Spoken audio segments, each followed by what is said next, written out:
क्या आप सभी को पता है कि भारत को भौतिक विभाजन कितने भागों में किया गया है? आज हम उसी के बारे में जानने वाले हैं। लेकिन उससे पहले हम भारत के बारे में कुछ जानकारी लेते हैं। जैसे अगर आप आंसर लिखिएगा तो सबसे पहले प्रस्तावना या अर्थ लिख लीजिएगा, उसके बाद में लिखिएगा भारत विश्व का 7वां सबसे बड़ा देश है, यानी कि क्षेत्र के हिसाब से वो 7वां बड़ा देश है, जिसका क्षेत्रफल 32.87 लाख वर्ग किलोमीटर है। इसकी भौगोलिक संरचना अत्यंत विविधतापूर्ण है, यानी कि बहुत अलग अलग भागों में है। यहाँ हिमालय की ऊंची चोटी, विशाल मैदान, पठारी क्षेत्र, मरुस्थल, तटीय मैदान और द्वीप सभी मिलते हैं। इस विविधता को ही भारत का भौगोलिक विभाजन कहा जाता है।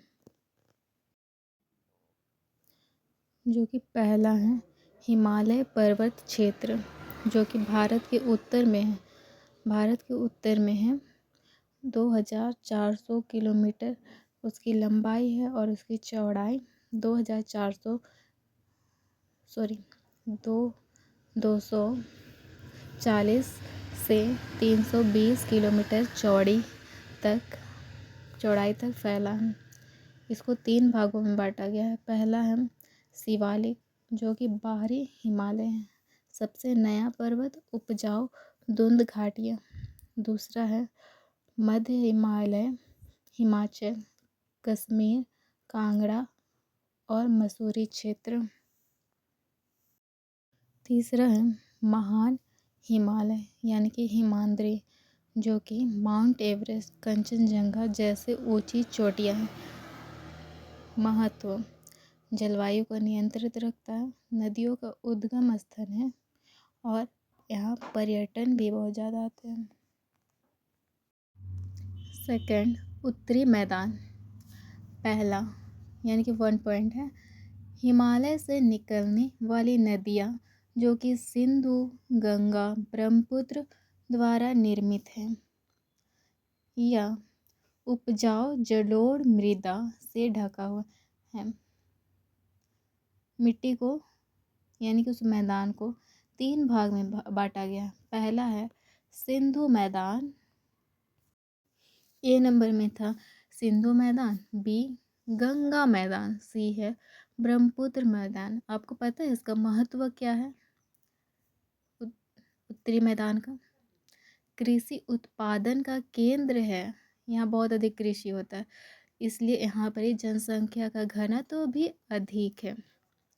तीसरा महत्वपूर्ण पॉइंट यानी कि प्रायद्वीपीय पठार। प्रायद्वीपीय पठार के बारे में भी जानते हैं। सबसे प्राचीन भूभाग है प्रायद्वीप पठार है ना, वो सबसे प्राचीन भूभाग है, जिसे आर्कियन चट्टान के नाम से भी जाना जाता है। प्रायद्वीपीय पठार को 2 भाग में बांटा गया है। जैसे प्रायद्वीप पठार को 2 भाग में बांटा गया। 1 है यानी कि मालवा और दक्कन का पठार है, यानी कि मालवा और दक्कन का पठार है। ठीक। खनिज संपदा, यहाँ पर यानी कि इसका महत्व, खनिज संपदा, कोयला, लोहा, बॉक्साइड मिलता है। महत्व है इसलिए यहाँ पर उद्योग, खनिज और ऊर्जा संसाधन हैं। 4 मोस्ट इम्पोर्टेंट पार्ट, मरुस्थल यानी कि थार राजस्थान में स्थित है। वहाँ का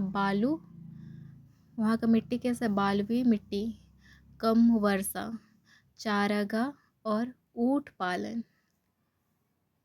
हाल के वर्षों में इंदिरा गांधी नहर से कृषि का विकास हुआ है, इसलिए अब धीरे धीरे थोड़ा कृषि हो रहा है, पहले नहीं होता था उतना कृषि। 5वां पॉइंट है तटीय मैदान, ये कि जो कि एकदम नीचे, हमारे भारत के नीचे में पूर्वी और पश्चिमी तट। पश्चिमी तट सकरा है, यानी कि पतला है, और पूर्वी तट थोड़ा चौड़ा है। महत्व, यहाँ बंदरगाह है, मत्स्य पालन होता है, धान का खेती होता है। और सबसे आखिरी है द्वीप समूह, जो कि एक बंगाल का खाड़ी में है, जो अंडमान निकोबार है, और अरब सागर में है, उसका नाम है लक्षद्वीप।